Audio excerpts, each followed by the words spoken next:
जो स्थानीयता का पद आधार रखा गया है 1932 का खतियान,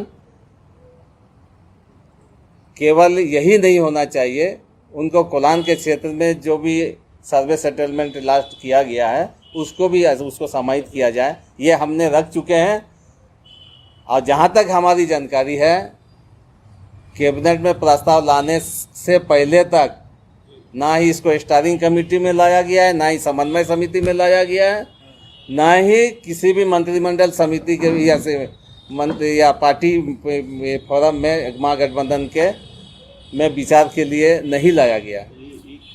लेकिन ये 1932 का केवल आधार बनाने से जो लोग को 1964 में 65 में जिसको खतियान दिया गया है आज़ादी के बाद में, वो लोग वंचित हो जाएगा। ऐसे लाखों लोग हैं, लाखों लाख लोग हैं झारखंड के अंदर में, खासकर कोल्हान के वासियों को इससे नुकसान होगा। नुकसान कि वे लोग स्थानीय परिभाषित नहीं होंगे। झारखंड के मुख्यमंत्री झारखंड सरकार के द्वारा कैबिनेट में झारखंड के निवासियों को स्थानीयता का परिभाषित करने के लिए जो प्रस्ताव लाया है, उस प्रस्ताव में स्थानीय वे लोग होंगे जो लोग 1932 के खतियान धारक हैं या जिसका उसका खतियान में नाम है। ये प्रस्ताव हेमंत सरकार के द्वारा लाया गया है। इस प्रस्ताव से कोल्हान के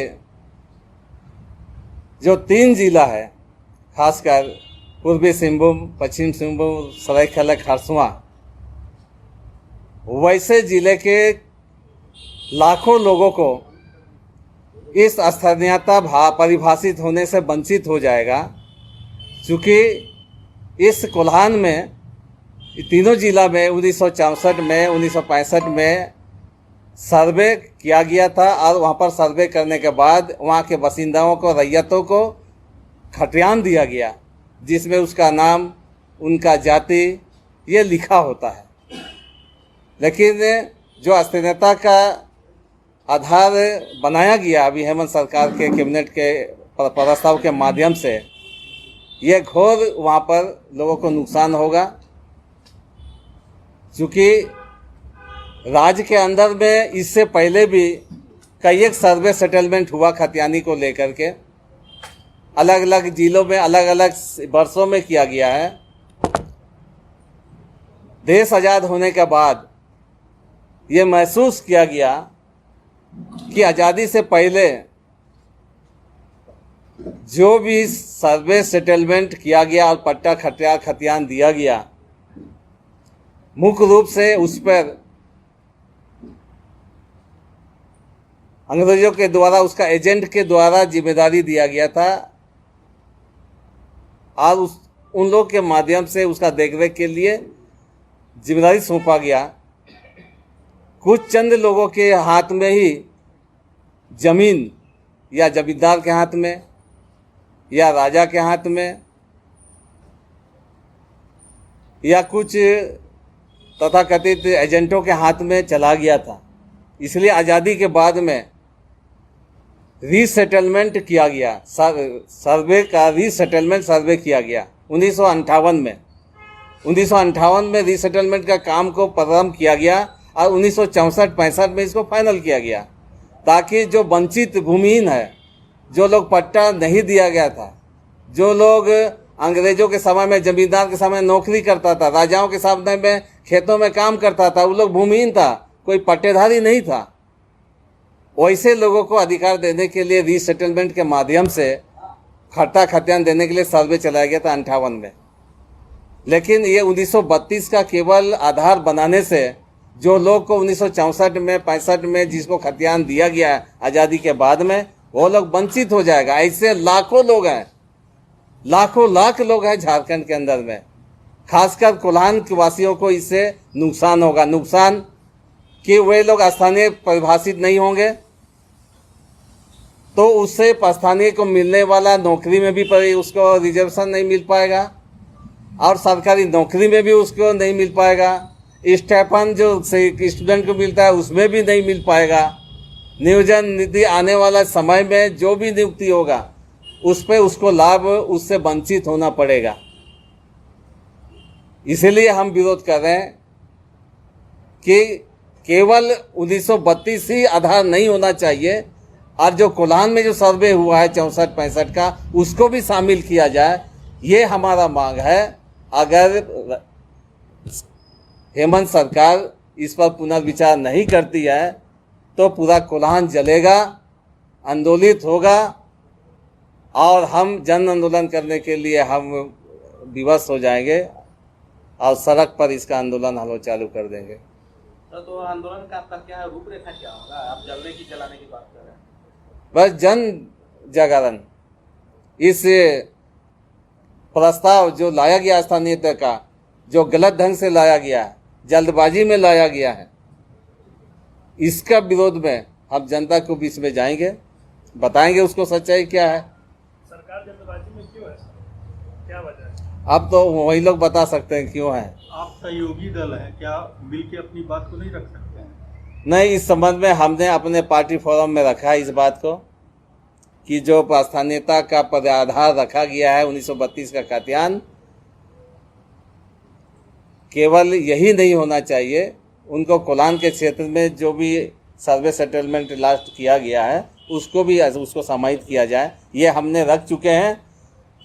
और जहाँ तक हमारी जानकारी है, कैबिनेट में प्रस्ताव लाने से पहले तक ना ही इसको स्टीयरिंग कमेटी में लाया गया है, ना ही समन्वय समिति में लाया गया है, ना ही किसी भी मंत्रिमंडल समिति के या से मंत्री या पार्टी फोरम में महागठबंधन के में विचार के लिए नहीं लाया गया। हड़बड़ी में लाया गया है। स्वाभाविक से ये आपाधापी में ही लाया गया।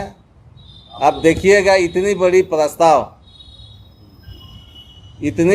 प्रस्ताव उन्होंने कानूनी सलाह भी लिया है। इतने जल्दी इस कानूनी सलाह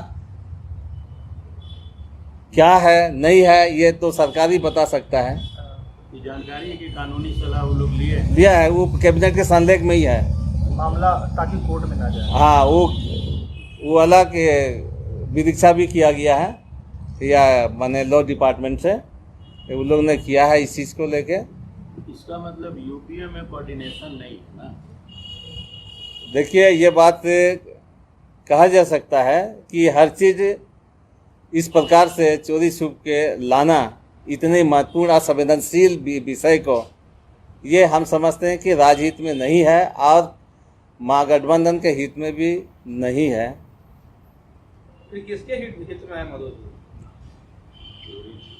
देखिए, किसके हित में है या नहीं है ये तो हम नहीं जानते, लेकिन कोल्हान के हित में नहीं है, कोल्हान वासियों के हित में नहीं है। बेहतर नहीं होता कि सिर्फ पार्टी फोरम में तरीके से इसको सॉर्ट आउट कर लिया ना, बिल्कुल है, यही होना चाहिए। इसीलिए जब सरकार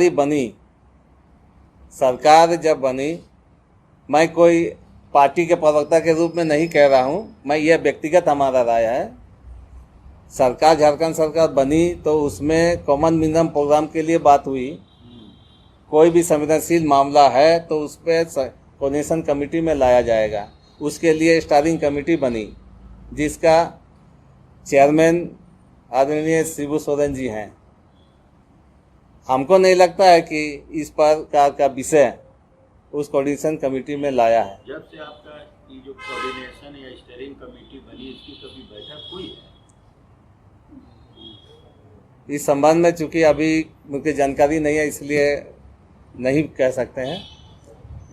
व्यक्तिगत जानकारी के मुताबिक तो नहीं है। कब से आप आंदोलन का शुरुआत कीजिएगा अगर नहीं लगता? करेंगे अभी हम लोग। कब से? आज कुछ समझ दीजिएगा ना कि सरकार को सोचना समझने का। बहुत जल्द हम लोग कल से ही चालू कर देंगे अपना प्लान पे। कल से ही? अच्छा सर, ये बताइए, आपकी जो पत्नी है वो भी कांग्रेस की सांसद है जी, उनका क्या रूप है? ना, वो भी इस चीज का ये विरोध कर रही है। जो अस्थिरता का आधार केवल 1932 का खतियान जो किया है उसका वो विरोध कर रही है। और उनका भी सुझाव ये है कि आप कोल्हान के जो सर्वे सेटलमेंट हुआ है 1964-65 का, अब उसको भी आधार माना जाए ताकि वहाँ के लोगों को भी उसका हक मिले ये अपने स्तर से भी वो बात को रखी है।